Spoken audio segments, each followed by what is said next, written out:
ഏവർക്കും സ്വാഗതം, വെൽക്കം. ഇന്ന് കേരളത്തിലെ ക്രിസ്ത്യാനികൾ തിരിച്ചറിയേണ്ട ഒരു പ്രത്യേക യാഥാർത്ഥ്യമാണ് ചിന്താ വിഷയമായി ഉദ്ദേശിക്കുന്നത്. ഇതിന് വളരെ കൃത്യമായ ഒരു പശ്ചാത്തലമുണ്ട്. ആ പശ്ചാത്തലം ഒന്ന് പരാമർശിക്കുക അനിവാര്യതയായതുകൊണ്ട്. ഈ അടുത്ത കാലത്ത് എന്ന് പറഞ്ഞാൽ ക്രിസ്മസ് കാലഘട്ടങ്ങളിൽ കേരളത്തിലും പ്രത്യേകിച്ച് BJP ഭരിക്കുന്ന മറ്റ് ഭാരതത്തിലെ സംസ്ഥാനങ്ങളിലും യാതൊരു കാരണവുമില്ലാതെ ക്രിസ്മസ് ആഘോഷിക്കുന്ന വ്യക്തികളെയും കൂട്ടങ്ങളെയും മനഃപൂർവ്വം ആക്രമിക്കുകയും ഭയപ്പെടുത്തുകയും അവരുടെ ആരാധന അലങ്കോലപ്പെടുത്തുകയും ചെയ്ത പശ്ചാത്തലത്തിലാണ് ഞാൻ ഈ ചിന്തകൾ നിങ്ങളുമായി പങ്കുവെക്കുന്നത്. ഇതിൻ്റെ ഉദ്ദേശം നിങ്ങൾ ഇങ്ങനെയുള്ള കാര്യങ്ങളിൽ മാത്രം ശ്രദ്ധ ചെലുത്തി പേടിച്ച് വിറച്ചിരിക്കണം അല്ല. ദയവായി മനസ്സിലാക്കുക. ലക്ഷ്യം എന്ന് പറഞ്ഞാൽ ഇങ്ങനെ പ്രതികൂലങ്ങളും പ്രയാസങ്ങളും പീഡനങ്ങളും അനുഭവിക്കുമ്പോഴാണ് ആത്മീയ യാഥാർത്ഥ്യങ്ങളെ കൂടുതൽ ആഴത്തിൽ മനസ്സിലാക്കാനുള്ള ഒരു താല്പര്യം, ഒരു സന്മനസ് ജനങ്ങളിൽ ഉദിക്കുക എന്നതുകൊണ്ടാണ്. അല്ലാത്ത സമയത്ത് ഇങ്ങനെയുള്ള കാര്യങ്ങൾ പറഞ്ഞാൽ ആരും അത് ഗൗനിക്കയില്ല. പലപ്പോഴും അതിനോട് അസഹിഷ്ണുതയാണ് പ്രത്യേകിച്ച് ക്രിസ്ത്യാനികൾ ഈ കാലങ്ങളിൽ പ്രകടിപ്പിക്കുന്നത് എന്നത് അനുഭവം കൊണ്ട് ഞാൻ തിരിച്ചറിയുന്ന ഒരു കാര്യമാണ്. എന്നാൽ ഇനി അങ്ങോട്ടുള്ള കാലഘട്ടങ്ങളിൽ നാം ഇതുവരെ ആയിരുന്നത് പോലെ ആയിരിക്കാൻ സാധ്യമല്ല. അതുകൊണ്ട് യേശുവിൻ്റെ പഠിപ്പീരുകളെ കൂടുതൽ കാര്യമായി ആഴത്തിൽ അത് ഏത് അർത്ഥത്തിലാണോ യേശു വിഭാവന ചെയ്തത് അതിനനുസരിച്ച് മനസ്സിലാക്കുവാനും പ്രയോജനപ്പെടുത്തുവാനും നമുക്ക് വളരെ നിർബന്ധമായ ഒരാവശ്യം ഇപ്പോൾ ഉദിച്ചു വന്നിട്ടുണ്ട് എന്നതുകൊണ്ട് അത് സംബന്ധമായ ഒരന്വേഷണം ഞാൻ ആരംഭിച്ചിരിക്കുന്നു. ആ അന്വേഷണത്തിൽ കൂടെ എൻ്റെ മനസ്സിൽ തെളിഞ്ഞു വരുന്ന ആശയങ്ങളാണ് ഇനി അങ്ങോട്ടുള്ള ദിവസങ്ങളിൽ നിങ്ങളുമായി പങ്കിടുവാൻ ഞാൻ ഉദ്ദേശിക്കുന്നത്. മുൻപോട്ടുള്ള യാത്രയുടെ പൂർണ്ണ അംശങ്ങളോ അല്ലെങ്കിൽ ഉള്ളടക്കങ്ങളോ ഒന്നും എനിക്ക് ഇപ്പോൾ വ്യക്തമായി അറിയില്ല. ഇതൊരു വിശ്വാസത്തിൻ്റെ യാത്രയാണ്. എൻ്റെ കഴിഞ്ഞ കാല അനുഭവങ്ങൾ വെച്ച് നോക്കുമ്പോൾ അങ്ങനെ വിശ്വാസത്തോടു കൂടി ഒരു സംരംഭം ആരംഭിച്ചാൽ അത് അറിവിൻ്റെ വലിയ അനുഗ്രഹത്തിലേക്ക് വഴി നടത്തുമെന്നത് ദൈവം സൃഷ്ടിച്ചതും ദൈവം എന്നും പരിപാലിക്കുന്നതുമായ ഈ പ്രപഞ്ച വ്യവസ്ഥിതിയുടെ ഒരു ന്യായമാണ്. അത് ദൈവത്തിൻ്റെ നീതിയാണ്. ഞാനത് പരിപൂർണമായി കണ്ണടച്ച് വിശ്വസിക്കുന്നു. ആ വിശ്വാസമില്ല എങ്കിൽ ഈ ഒരു സംരംഭത്തിൽ ഞാൻ കാലുകുത്തുമായിരുന്നില്ല. അപ്പോൾ അതുകൊണ്ട് നമുക്ക് ഒരുമിച്ച് ഈ കാലഘട്ടത്തിൽ പ്രത്യേകമായി നാം അറിയേണ്ടതും നമുക്ക് വളരെ അനുഗ്രഹം പ്രദാനം ചെയ്യാൻ സാധ്യതയുമുള്ള ആത്മീയമായ തിരിച്ചറിവുകൾ പ്രാപിക്കേണ്ടതിന് ഉദ്യമിക്കാം, ശ്രമിക്കാം. ഇപ്പോൾ എൻ്റെ മനസ്സിലുള്ളത് മത്തായിയുടെ സുവിശേഷം 5-ാം അധ്യായത്തിൽ 13 മുതൽ 16 വരെയുള്ള വാക്യങ്ങളാണ്. അതെല്ലാവർക്കും സുപരിചിതമാണ്. ഈ ഒരു ഭാഗത്തെ കേന്ദ്രീകരിച്ച് ഞാൻ 4-5 വീഡിയോകളിന് മുൻപ് ചെയ്തിട്ടുണ്ട്. അവയിൽ ഉൾപ്പെടുത്തിയ ഒരു ആശയം പോലും ഈ വീഡിയോയിൽ ഉണ്ടാകുകയില്ല എന്ന് ഞാൻ നിങ്ങൾക്ക് വാക്ക് തരും. യേശു പറയുന്നു, നിങ്ങൾ ഭൂമിയുടെ ഉപ്പാണ്, നിങ്ങൾ ലോകത്തിൻ്റെ വെളിച്ചമാണ്. ഇത് മനസ്സിൽ കുറിച്ചു വെക്കാൻ, ഇത് ഓർമ്മയിൽ നിന്ന് വീണ്ടെടുക്കുവാൻ ഒരു പ്രയാസവുമില്ലല്ലോ. അതുകൊണ്ട് നമുക്ക് ഇതിനോട് നമ്മുടെ ഹൃദയവും തലച്ചോറും ഒന്നുപോലെ കൂട്ടിച്ചേർത്ത് ചിന്തിച്ച് അറിവിൻ്റെ പാതയിൽ കൈകോർത്ത് സഞ്ചരിക്കാം. ഏവർക്കും ഒരിക്കൽ കൂടെ സ്വാഗതം. എന്തുകൊണ്ടാണ് യേശു തൻ്റെ അനുയായികളോട് നിങ്ങൾ ഭൂമിയുടെ ഉപ്പും ലോകത്തിൻ്റെ വെളിച്ചവുമാകണമെന്ന് പറഞ്ഞു. ഇവിടെ ഏവരും തിരിച്ചറിയേണ്ട ഒരു അടിസ്ഥാന പ്രമാണം, യേശുവിൻ്റെ എല്ലാ പ്രസ്താവനകളും, എല്ലാ ഉപദേശങ്ങളും, എല്ലാ വെളിപ്പെടുത്തലുകളും യഹൂദ മതത്തിൻ്റെ അവസ്ഥയിൽ സ്ഥിതി ചെയ്തിരുന്ന പന്തികേടുകൾ ഉള്ളിൽ വെച്ചുകൊണ്ടാണ്.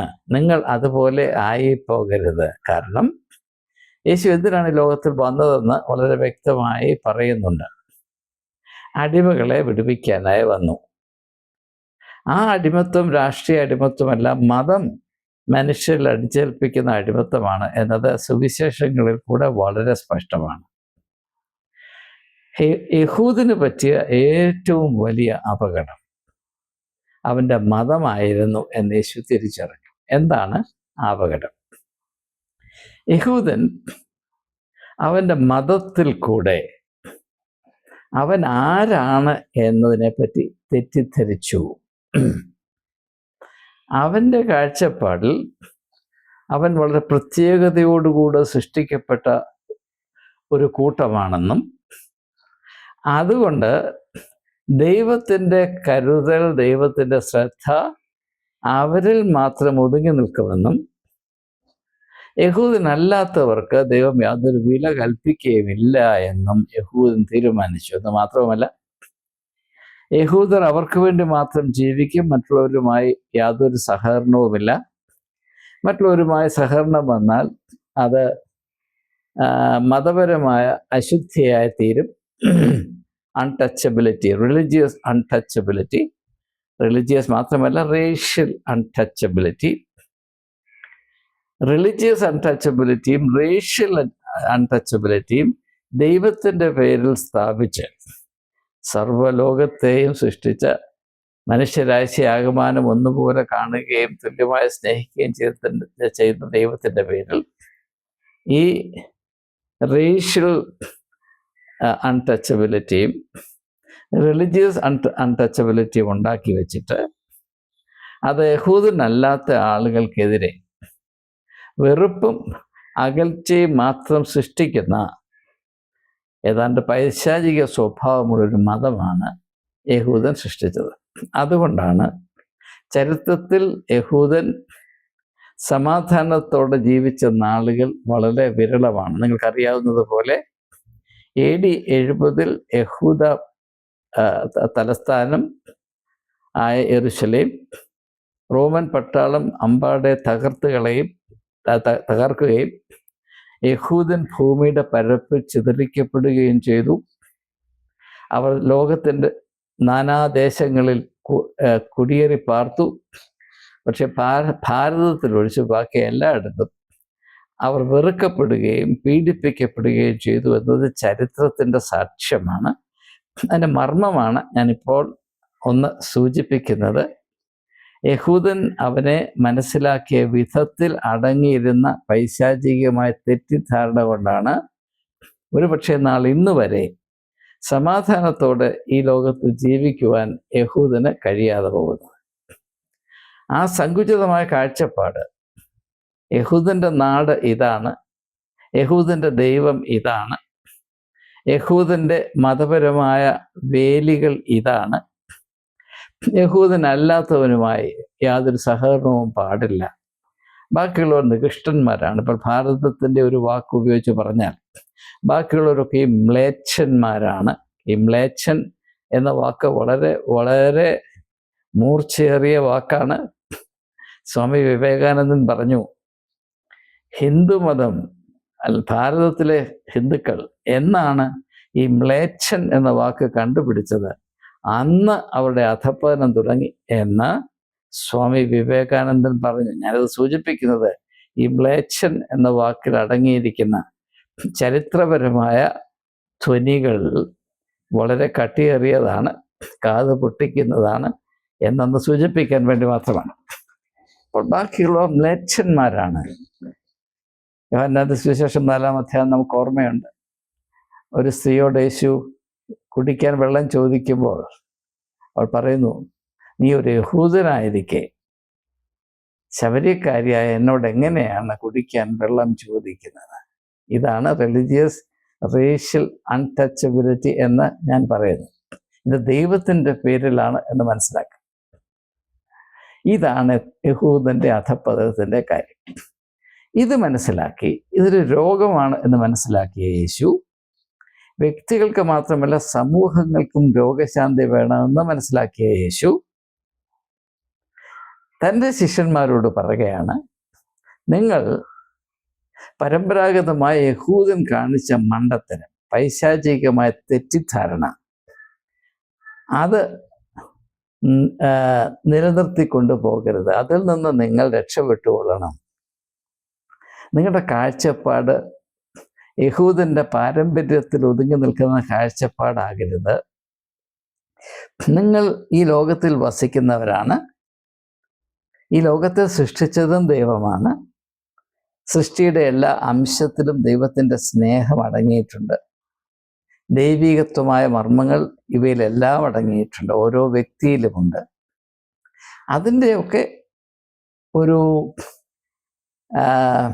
എന്താണ് പറയുന്നത്, ഓർഗാനിക് ആയിട്ടുള്ള ജൈവികമായിട്ടുള്ള അംശമായിട്ടാണ് നിങ്ങൾ ഓരോരുത്തരും ഈ ഭൂമിയിലായിരിക്കുന്നത്. അതാണ് പരമമായ സത്യം. അതിനെ യഹൂദൻ അപമാനിച്ച് ആക്രമിച്ച് ഇല്ലാതാക്കി. അവൻ മാത്രം ദൈവത്തിൻ്റെ സമ്പത്തെന്നും ബാക്കിയുള്ളവരൊക്കെ ദൈവത്തിൻ്റെ കണ്ണിൽ കരടെന്നും അവൻ തെറ്റിദ്ധരിച്ചു. ഈ പരിപാടി അവസാനിക്കണം. നിങ്ങളുടെ മധ്യത്തിൽ ഈ ശാപം, ഈ പൈശാചികമായ കാഴ്ചപ്പാടുണ്ടാകരുത് എന്നതാണ് ഇതിൻ്റെ പശ്ചാത്തലം. ഇനിയും യേശുവിൻ്റെ പഠിപ്പിൽ നമുക്ക് ശ്രദ്ധിക്കാം. ഇവിടെ പ്രധാനമായും 2 പ്രതീകങ്ങളാണ്, സിമ്പിൾസ് എന്ന് ഇംഗ്ലീഷിൽ പറയും, യേശു ഉപയോഗിക്കുന്നത്. ഉപ്പെന്നതും വെളിച്ചമെന്നതും. നിങ്ങൾ ഭൂമിയുടെ ഉപ്പാണ്, ലോകത്തിൻ്റെ വെളിച്ചമാണ് എന്ന് പറയുമ്പോൾ, നിങ്ങൾ ഭൂമിയുടെ ഉപ്പാണെന്ന് പറയുമ്പോൾ അതിൻ്റെ ഏറ്റവും ലളിതവും പ്രകടവുമായ അർത്ഥം, നിങ്ങൾ ഒരു മുക്കിനും മൂലയിലും പരിമിതപ്പെട്ട് നിൽക്കേണ്ടവരല്ല. നിങ്ങൾ ഒരു മതപരമായ കന്നുകാലിക്കൂട്ടിൽ നിൽക്കേണ്ടവരല്ല. നിങ്ങൾ ചില ആളുകൾ സൃഷ്ടിച്ചു വയ്ക്കുന്ന ചട്ടക്കൂടിനകത്ത് കെട്ടിയിടപ്പെട്ട് കഴിയേണ്ടവരല്ല. നിങ്ങളുടെ ബോധതലം ഈ ഭൂമിയെ മുഴുവനും ഉൾക്കൊള്ളുന്നതായിരിക്കണം. നിങ്ങൾക്കുള്ള ബന്ധവും ചുമതലയും യഹൂദൻ അറിഞ്ഞതിൽ നിന്ന് വളരെ വളരെ വളരെ വിപുലമാണ്. യഹൂദൻ ഈ ഭൂമിയുടെ ഒരു അംശത്തെ പിടിച്ചിരിക്കുമ്പോൾ നിങ്ങൾക്ക് ദൈവം നൽകിയ ചുമതല ഈ ഭൂമിയെ മുഴുവനും ഉൾക്കൊള്ളുന്ന കാഴ്ചപ്പാടിൽ നിന്ന് ഉദിച്ചതാണ് എന്നത്രേ യേശു അവരെ പറഞ്ഞ് മനസ്സിലാക്കി. അങ്ങനെയാകുമ്പോൾ എന്ത് സംഭവിക്കും? ഈ ഭൂമിയുടെ പരപ്പിൽ മനുഷ്യൻ സൃഷ്ടിച്ച എല്ലാ മതിലുകളും പൊളിഞ്ഞു പോകും. അത് മനസ്സിലാക്കിയിട്ടാണ് പൗലോസപ്പോസ്തലൻ പറഞ്ഞത്, യേശു വേർപാടിൻ്റെ നെടും ചുവരുകളെ ഇടിക്കുവാനാണ് വന്നത്. അത് വളരെ സത്യമാണ്. എന്നാൽ അതേ യേശുവിൻ്റെ പേരിൽ നമ്മുടെ പുരോഹിത വർഗം മതത്തെ ഒരായുധമായി ഉപയോഗിച്ച് കൂടുതൽ കൂടുതൽ വിള്ളലുകളും പരസ്പരമായ സ്പർദ്ധയും അകൽച്ചയും മനുഷ്യരുടെ മധ്യത്തിൽ സ്ഥാപിച്ചു, ക്രിസ്ത്യാനികളുടെ ഇടയിൽ സ്ഥാപിച്ചു. അതിനപ്പുറം ക്രിസ്ത്യാനികളും മറ്റുള്ളവരുമായി ഉള്ള ബന്ധത്തിലും ഈ അകൽച്ച സ്ഥാപിച്ചു. യഹൂദൻ ഏത് തരത്തിലുള്ള റിലീജിയസ് അൺടച്ചബിലിറ്റിയാണ് നടത്തിക്കൊണ്ടുവന്നത്, അത് തന്നെ ക്രിസ്തുവിൻ്റെ പേരിൽ സ്ഥാപിക്കപ്പെട്ട സഭയിലും കടന്നുകൂടി. അങ്ങനെ നമ്മൾ ലോകത്തെ ക്രിസ്ത്യൻസ് എന്നും നോൺ ക്രിസ്ത്യൻസ് എന്നും അല്ലെങ്കിൽ ക്രിസ്ത്യാനികളെന്നും അക്രൈസ്തവരെന്നും 2ആയി കീറിമുറിച്ചു. എന്ന് മാത്രവുമല്ല, അങ്ങനെ കീറിമുറിച്ച് 2 ഗോളങ്ങളായി നിൽക്കുമ്പോൾ മറ്റുള്ളവരെ അറപ്പോടും വെറുപ്പോടും കാണണമെന്നും അവർ പറയുന്നതും ചെയ്യുന്നതെല്ലാം അന്ധകാരമാണെന്നും അവർ പിശാചിൻ്റെ മക്കളാണെന്നും അവരിതാ നരകത്തിലേക്ക് ടിക്കറ്റ് എടുത്തുകൊണ്ടിരിക്കുന്നു, നിങ്ങളെല്ലാം ഉടലോടെ സ്വർഗത്തിൽ പോകുന്നൊക്കെ പഠിപ്പിച്ചു. ഇത് നിങ്ങളെ പഠിപ്പിച്ച ആളുകൾക്ക് എന്താണ് ഇങ്ങനെ പറയാനുള്ള അടിസ്ഥാനമെന്നാരും ചോദിച്ചില്ല. അവരുടെ ഉദ്ദേശം എന്താണെന്ന് നിങ്ങൾ മനസ്സിലാക്കിയില്ല. അവരുടെ ആത്മീയമായ വ്യക്തിത്വം എങ്ങനെയാണ് എന്ന് ആരും പരിഗണിച്ചില്ല. ആരോ ഏതൊക്കെയോ പറഞ്ഞു, അത് കേട്ടത് വിശ്വസിച്ചു. ആ അംശങ്ങളുടെ ഉള്ളിൽ വിഷം പോലെ കിടക്കുന്നത് കൊണ്ട് അതനുസരിച്ച് ഇന്നും ചില കാര്യങ്ങൾ നമ്മൾ പറയുന്നതിന് ചില പദ്ധതികളൊക്കെ ആവിഷ്കരിക്കുന്നു. അവിടെ പോകുന്നു, ഇവിടെ പോകുന്നു, അവിടെ ആളിനെ പിടിക്കുന്നു, ഇവിടെ മാടിനെ പിടിക്കുന്നു, മീനെ പിടിക്കുന്നു, ചൂണ്ടയിടുന്നു. ഇങ്ങനെയുള്ള അർത്ഥശൂന്യമായ പ്രവർത്തനങ്ങൾ. ഇത് ഈ ലോകത്തെ നിങ്ങൾ എങ്ങനെ കാണരുത് എന്ന് യേശു പറഞ്ഞു. അതിന് ഘടകവിരുദ്ധമായി യഹൂദന പ്രകാരമാണ് ലോകത്തെ കണ്ടത്, ലോകത്തെ വെറുത്തത്. അതുപോലെ തന്നെയാണ് ക്രിസ്ത്യാനിയും ചെയ്യുന്നത്. അതുകൊണ്ടാണ് നമ്മുടെ പല നേതാക്കന്മാരും രണ്ട് വിശ്വാസ കൂട്ടങ്ങളുടെ മധ്യത്തിൽ ശത്രുത ജനിപ്പിക്കുകയും വളർത്തിയെടുക്കുകയും ചെയ്താൽ അതുകൊണ്ട് ലാഭം ഉണ്ടാകുമെന്ന് വിചാരിച്ച് യേശുവിൻ്റെ ആത്മീയ വെളിച്ചത്തെ 100% മറന്നിട്ട് നമ്മുടെ മധ്യത്തിൽ ഇപ്പോൾ മാമാങ്കം കളിച്ചുകൊണ്ടിരിക്കുന്നത് എന്ന് അല്പസാമാന്യ ബുദ്ധിയുള്ളവർ തിരിച്ചറിയുന്നതാണ് എൻ്റെ പ്രതീക്ഷ. അപ്പോൾ നിങ്ങൾ ഭൂമിയുടെ ഉപ്പാണ്. നിങ്ങൾ ചില മതക്കൂട്ടങ്ങളുടെയോ ചില ഭാഷ ഇടങ്ങളുടെയോ ചില സ്ഥാപിത താല്പര്യങ്ങളുടെയോ വളപ്പിൽ നിൽക്കേണ്ടവരല്ല. നിങ്ങളുടെ ചിന്ത, നിങ്ങളുടെ ചുമതല ബോധം, നിങ്ങളുടെ ബന്ധം ദൈവം സൃഷ്ടിച്ച ഈ ഭൂമിയുടെ ആകെത്തുകയോട് ആകട്ടെ. ഇത് കുറച്ചുകൂടെ സ്പഷ്ടമാക്കുന്ന വിധത്തിലാണ് യേശു ദൈവരാജ്യത്തിൻ്റെ സ്വഭാവം വെളിപ്പെടുത്തുവാനായി ഉപയോഗിച്ച ഉപമ. ഞാൻ അനേക തവണ റെഫർ ചെയ്തിട്ടുള്ള ഉപമ, അതായത് കടുകുമണിയുടെ ഉപമ. ദൈവരാജ്യം ഒരു കടുകുമണിയോട് സദൃശം. ആ കടുകുമണി പൊട്ടി മുളച്ച് വളർന്ന് അതിൻ്റെ ശിഖരങ്ങൾ ഭൂമിയുടെ അറുതി വരെയും പോകും എന്നാണ് യേശു പറഞ്ഞത്. ഇത് പ്രകൃതിയിലെ കടുകുമണിയെ പറ്റിയല്ല. ഇത് ദൈവരാജ്യത്തിൻ്റെ സ്വഭാവം എന്തായിരിക്കണം, ദൈവരാജ്യത്തിൽ ആരെങ്കിലും വിശ്വസിക്കുന്നുവെങ്കിൽ അവരുടെ വ്യക്തിത്വത്തിൻ്റെ വിശാലത എന്തായിരിക്കണം, ഒരു യേശുവിനെ വിശ്വസിക്കുന്ന ഒരു വ്യക്തിയുടെ കാഴ്ചപ്പാട് എന്തായിരിക്കണം, മനോഭാവം എന്തായിരിക്കണം, ലോകദർശനം എന്തായിരിക്കണം എന്നത് കാവ്യാത്മകമായി സൂചിപ്പിച്ചുകൊണ്ടാണ് യേശു ഇങ്ങനെ പറയുന്നത് എന്ന് മനസ്സിലാക്കാൻ പ്രയാസം ഉണ്ടാകുകയില്ല. ഞാൻ ആശ്വസിക്കുകയാണ്, പ്രതീക്ഷിക്കുകയാണ്. അത് തന്നെയാണ് നിങ്ങൾ ലോകത്തിൻ്റെ വെളിച്ചമായിരിക്കണം. എന്നാൽ മാത്രമേ യഥാർത്ഥത്തിൽ നിങ്ങൾക്ക് നൽകപ്പെട്ടിരിക്കുന്ന ആത്മീയമായ ദൗത്യം ഫലവത്തായി നിർവഹിപ്പാൻ നിങ്ങൾക്ക് സാധിക്കും.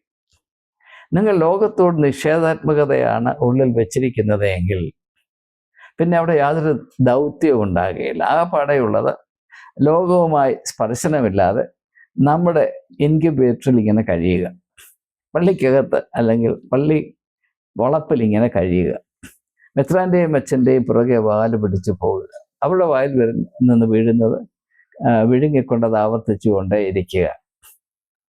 നിങ്ങൾക്ക് ലോകം എന്താണെന്നോ യാഥാർത്ഥ്യങ്ങൾ എന്താണെന്നോ അതിനെന്തെങ്കിലും ചുമതലയുണ്ടോ എന്നോ മനുഷ്യനെപ്രകാരമാണ് വളരണം എന്ന് ദൈവം താല്പര്യപ്പെടുന്നത്, ഇതൊന്നും യാതൊരു താല്പര്യവുമില്ലാതെ ഏതാണ്ട് പൊട്ടക്കിണറ്റിലെ തവളയെ പോലെ കഴിയുന്നൊരവസ്ഥ, ഏറ്റവും പരിമിതപ്പെട്ട് ഇപ്പോൾ ക്രിസ്ത്യാനിയുടെ അവസ്ഥ എന്ന് പറഞ്ഞാൽ ഒരു സഭയിൽപ്പെട്ടിരിക്കുന്ന, ഒരു ചെറിയ പള്ളിയിൽപ്പെട്ടിരിക്കുന്ന 100 പേരുണ്ടെങ്കിൽ അവരുടെയിലും ഒരു 10 ഗ്രൂപ്പ് കാണും. അവരങ്ങോട്ടും ഇങ്ങോട്ടും സ്പർദ്ധയാണ്. അപ്പോൾ എത്രയും പരിമിതപ്പെടുന്നു അത്രയും സന്തോഷവും അത്രയും ആശ്വാസവുമാണ് എന്ന ഒരു വലിയ തെറ്റിദ്ധാരണയിലാണ് ക്രിസ്ത്യാനി. അങ്ങനെ വരുമ്പോൾ എന്ത് സംഭവിക്കും? നിങ്ങൾ ഉൾപ്പെട്ടിരിക്കുന്ന സമൂഹം നിങ്ങളെ തെറ്റിദ്ധരിക്കും. അവർ നിങ്ങളെ എപ്പോഴും സംശയത്തിൻ്റെ കണ്ണിൽ കൂടെ മാത്രമേ കാണുകയുള്ളൂ. അവർ ഒരിക്കലും നിങ്ങളുടെ നന്മ കാണുവാൻ കൂട്ടാക്കുകയില്ല. എന്ന് മാത്രവുമല്ല, നിങ്ങളുടെ മനോഭാവം ഇങ്ങനെ ആയിരിക്കെ നിങ്ങളെ ഒതുക്കുന്നതാണ് നല്ലത് എന്ന് മാത്രമേ അവർ ചിന്തിക്കുകയുള്ളൂ. നിങ്ങൾ മറ്റെല്ലാവരെക്കാളും മേന്മയുള്ളവരാണെന്നും മറ്റുള്ള നികൃഷ്ടരാണെന്നും നിങ്ങൾക്കാണ്ട് പ്രത്യേക ആനുകൂല്യം വെച്ചിരിക്കുന്നു എന്നൊക്കെ പറഞ്ഞു നടക്കുമ്പോൾ, അതുകൊണ്ട് അന്യരെ വെറുക്കുന്നത് കൊണ്ട് അവരുടെ മധ്യത്തിൽ നിങ്ങൾക്ക് എന്തെങ്കിലും സ്വീകാര്യത ഉണ്ടാകുമെന്ന് വിചാരിക്കണമെങ്കിൽ നിങ്ങൾക്ക് മുഴുവൻ ഭ്രാന്തുണ്ടായിരിക്കണം. യേശു പറയുന്നു, നിങ്ങൾക്ക് അർത്ഥവത്തായി ജീവിക്കണമോ? നിങ്ങൾക്ക് ദൈവം വെളിപ്പെടുത്തി നൽകിയ ഈ പുതിയ ആത്മീയ ദർശനം നിങ്ങൾക്കും ലോകത്തിനും അനുഗ്രഹമായി പാലിക്കുവാൻ താല്പര്യമുണ്ട് എങ്കിൽ നിങ്ങൾ ആദ്യം ചെയ്യേണ്ടത് നിങ്ങളുടെ സങ്കുചിതമായ മനോഭാവത്തെ മാറ്റിയിട്ട് നിങ്ങളുടെ വർഗീയമായ താല്പര്യങ്ങളെ ഒന്ന് മാറ്റിവെച്ചിട്ട് വേദപുസ്തകം ആദ്യം മുതൽ അവസാനം വരെ പറയുന്ന സത്യങ്ങൾ, അതിലൊന്നാണ് എല്ലാറ്റിനെയും സൃഷ്ടിച്ചത് ദൈവമാണ്. അതുകൊണ്ട് ദൈവത്തിൻ്റെ കണ്ണിൽ കൂടെ നോക്കുമ്പോൾ മനുഷ്യൻ നിർമ്മിച്ച ഈ മതിലുകളും ചേരിതിരിവുകളും വിവേചനത്തിൻ്റെ അടിസ്ഥാനങ്ങളും തികച്ചും അസാധുവാണ്. അതുകൊണ്ട് നിങ്ങൾ ഈ ലോകത്തെ മുഴുവനും സ്നേഹിക്കാനുള്ള വ്യക്തിത്വത്തിൻ്റെ വളർച്ച പ്രാപിക്കണം. ഭൂമിയുടെ ഉപ്പായി തീരണം. നിങ്ങൾ ഭൂമിയുടെ ഉപ്പായില്ലെങ്കിൽ നിങ്ങളുടെ സഭയുടെ ചപ്പായി പോകും. ആ ചപ്പിൻ്റെ വില മാത്രമേ നിങ്ങളുടെ സമൂഹം നിങ്ങൾക്ക് കൽപ്പിക്കുകയുള്ളൂ. അതുകൊണ്ട് വരാവുന്ന വിപത്ത് വളരെ വലുതാണ്. അതുകൊണ്ടാണ് ഇന്ന് ഭാരതത്തിൽ, കേരളത്തിൽ പോലും ക്രിസ്ത്യാനി അവിടെ ഇവിടെയൊക്കെ അടി മേടിക്കുന്നത്. ഇത് സംഭവിക്കുമ്പോൾ ഇത് ഹിന്ദുക്കളുടെ കാടത്തരം കൊണ്ട് മാത്രമാണ് ഇങ്ങനെ സംഭവിക്കുന്നത് എന്ന് നിങ്ങൾ വിശ്വസിച്ചാൽ അത് അസത്യമാണ്. മറ്റുള്ളവരെ പ്രകോപിപ്പിക്കുന്ന പല പൊട്ടത്തരങ്ങൾ നമ്മുടെ മധ്യത്തിലുണ്ട്, നമ്മുടെ ചിന്തയിലുണ്ട്, നമ്മുടെ അജണ്ടകളിലുണ്ട്. നമ്മൾ പലപ്പോഴും സുവിശേഷം പ്രഘോഷിക്കുന്നത് മറ്റുള്ളവരെ പ്രകോപിപ്പിക്കാനാണ്, അവരെ അപമാനിക്കുന്ന വിധത്തിലാണ് സംസാരിക്കുന്നത്. യേശു നമുക്ക് നൽകിയിട്ടില്ലാത്ത ഒരു മാതൃകയാണിത്.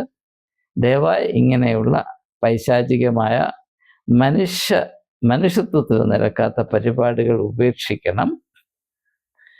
ദൈവം എല്ലാവരെയും സൃഷ്ടിച്ചു എന്ന് നിങ്ങൾ വിശ്വസിക്കുന്നുവെങ്കിൽ നിങ്ങൾക്ക്, എനിക്ക് മറ്റാരെയും എന്നേക്കാൾ മ്ലേച്ഛനാണെന്നോ ദൈവത്തിൻ്റെ പരിധിക്ക് വെളിയിലാണ് ഈ വർഗങ്ങൾ നിൽക്കുന്നതെന്നോ അവരുമായി എന്തെങ്കിലും സമ്പർക്കം വന്നാൽ ഞാൻ മലിനമായിപ്പോയി, ഞാൻ പൊല്യൂട്ടഡായിപ്പോയി എന്ന് വിശ്വസിക്കാനോ സാധ്യമല്ല.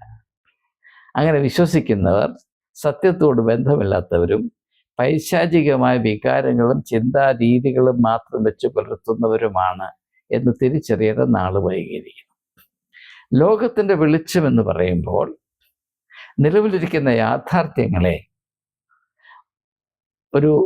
ഇപ്പോഴുള്ള അവസ്ഥയേക്കാൾ വ്യത്യസ്തമായി എന്ന് പറഞ്ഞാൽ ദൈവികമായ വെളിച്ചത്തിൽ കാണത്തക്കവണ്ണം ലോകത്തോട് ബന്ധം പുലർത്തിയിട്ട് അവരെ അറിയിക്കുന്ന ഒരു ചുമതലയാണ് ലോകത്തിൻ്റെ വെളിച്ചം. നമുക്കറിയാം, വെളിച്ചം എന്നത് ഇംഗ്ലീഷിൽ എൻലൈറ്റൻമെന്റ് എന്ന് പറയും, അല്ലേ?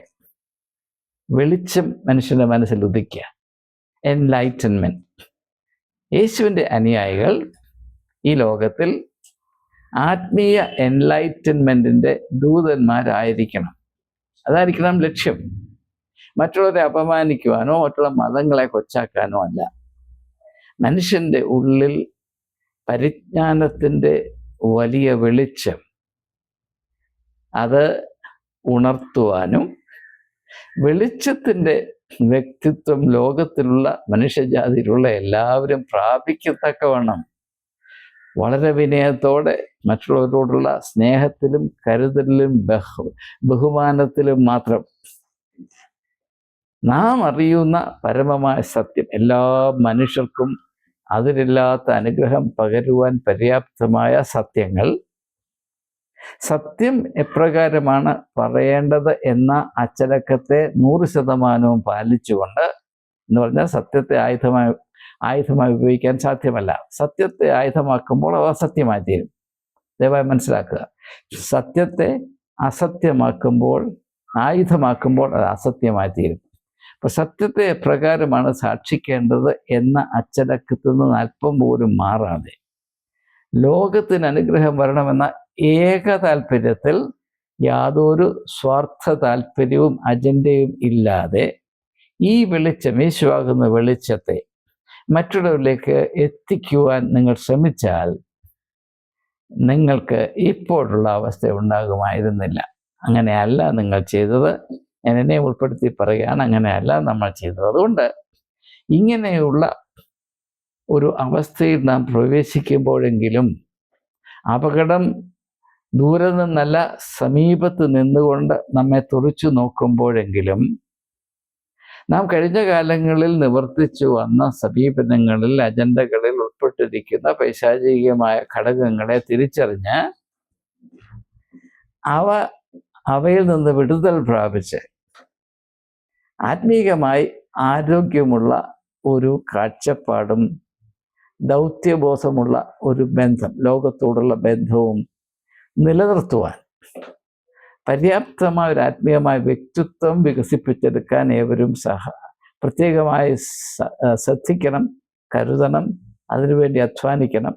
ഈ ഉപദേശങ്ങളെല്ലാം തന്നെ വളരെ ഹ്രസ്വമായി യേശു അവതരിപ്പിക്കുന്ന ഈ ഒരു ഭാഗത്തുണ്ട്. നിങ്ങൾ ഭൂമിയുടെ ഉപ്പാണ്. നിങ്ങൾ ഏതെങ്കിലും സ്ഥാനത്തായിരുന്നാൽ അവിടെ ഒരു പ്രത്യേക രുചി ഉണ്ടാകണം. അത് ക്രിസ്ത്യാനികളുടെ ഇടയിൽ മാത്രമല്ല, മറ്റെല്ലാവരുടെയും, എല്ലാവരും ദൈവത്തിൻ്റെ കണ്ണിൽ കൊണ്ട് നോക്കുമ്പോൾ സഹോദരി സഹോദരങ്ങളാണെന്ന് തിരിച്ചറിഞ്ഞ് ആ രുചിയുള്ള അനുഭവത്തിലേക്ക് ഏവരും ഒന്നുപോലെ പ്രവേശിക്കുവാനുള്ള, ലോകത്തിന് അനുഗ്രഹമായി ജീവിക്കാൻ ഒരു കടമ എനിക്കുണ്ട് എന്ന് തിരിച്ചറിയുന്നവനാണ് യേശുവിനെ അനുഗമിക്കുന്നവൻ. അതുപോലെ തന്നെ ലോകത്തിൻ്റെ വെളിച്ചം, ഭൂമിയുടെ ഉപ്പ്, ലോകത്തിൻ്റെ വെളിച്ചം. അപ്പോൾ യഹൂദൻ കാണിച്ച മണ്ടത്തരം നിങ്ങൾ ദയവായി കാണിക്കരുത്. പക്ഷേ നാളിതുവരെ അതേ മണ്ടത്തരം അതുപോലെ കാണിച്ചുകൊണ്ടിരിക്കുകയാണ് വിവരമില്ലാത്ത ആളുകൾ. അവർ പറയുന്നതും പ്രവർത്തിക്കുന്നതും എന്താണെന്ന് യാതൊരു ബോധവുമില്ലാത്ത പോത്തുപോലെയുള്ള ആളുകൾ ജനങ്ങളെ ഇങ്ങനെയുള്ള ദുരുപദേശത്തിൽ മുമ്പോട്ട് തള്ളിവിടുന്നു, അനാവശ്യമായ പ്രശ്നങ്ങൾ ഉണ്ടാക്കുന്നു, പിന്നെ മറ്റുള്ളവരെ മാത്രം പഴിചാരുന്നു. സ്വയം തിരുത്താൻ ഒരു മനസ്സുമില്ലാത്തവൻ അവൻ്റെ പൊട്ടത്തരങ്ങൾ നിലനിർത്തുന്നതിന് വേണ്ടി ചെയ്യുന്ന മണ്ടത്തരമാണ് മറ്റുള്ളവരെ പഴിചാരിക്കൊണ്ടിരിക്കുക. സ്വയമായ തിരുത്തലിന് താല്പര്യമുള്ള ഒരാൾ പോലും മറ്റുള്ളവരെ പഴിചാരുകയില്ല. മറ്റുള്ളവരെ പഴിചാരിയിട്ട് ഒരു കാര്യവുമില്ല. അത് കൂടുതൽ പ്രശ്നങ്ങൾ വിളിച്ചു വരുത്തും. നാം സത്യത്തോടുള്ള വിധേയത്വത്തിൽ അന്ത്യം വരെ ഉറച്ചു നിൽക്കണം. അതിൽ കൂടെ പീഡനം അനുഭവിക്കേണ്ടി വന്നാൽ യേശു പറയുന്നു, നിങ്ങൾ ഭാഗ്യവാന്മാർ. എൻ്റെ നാമത്തിൽ എന്ന് പറഞ്ഞാൽ ഞാൻ ആരാണ്? സത്യമാണ്. ഞാൻ തന്നെ വഴിയും സത്യവും ജീവനുമാണ്. എൻ്റെ നാമത്തിൽ നിങ്ങൾ കഷ്ടം സഹിക്കേണ്ടി വന്നാൽ നിങ്ങൾ സന്തോഷിപ്പിൻ, നിങ്ങൾ ഭാഗ്യവാന്മാരാണ്. മത്തായിയുടെ സുവിശേഷം 5-ാം അധ്യായത്തിൻ്റെ ആദ്യ ഭാഗത്ത് ഭാഗ്യവചനങ്ങൾ അതിപ്രകാരമാണ് അവസാനിക്കുന്നത്. നമുക്ക് ഏവർക്കും അറിയാം. അതുകൊണ്ട് വളരെ ശ്രദ്ധേയമായ ചില നിർദ്ദേശങ്ങളും വെളിപ്പെടുത്തലുമാണ് കാവ്യാത്മകമായി യേശു ഈ പ്രസ്താവനയിൽ കൂടെ നടത്തുന്നത് എന്ന് ദയവായി ഏവരും തിരിച്ചറിയണം എന്ന് ഒരിക്കൽ കൂടെ അപേക്ഷിച്ചുകൊണ്ട് ഈ പഠിപ്പീരുകളുടെ സമകാലീന പ്രസക്തി, നമ്മുടെ അവസ്ഥയോടുള്ള പ്രസക്തി ഏറ്റവും സൂക്ഷ്മമായി മനസ്സിലാക്കുകയും പ്രയോജനപ്പെടുത്തുകയും ചെയ്യണമെന്നും ഒരിക്കൽ കൂടെ അഭ്യർത്ഥിച്ചുകൊണ്ട് വാക്കുകൾ ഉപസംഹരിക്കുന്നു. ഏവർക്കും എൻ്റെ നമസ്കാരം.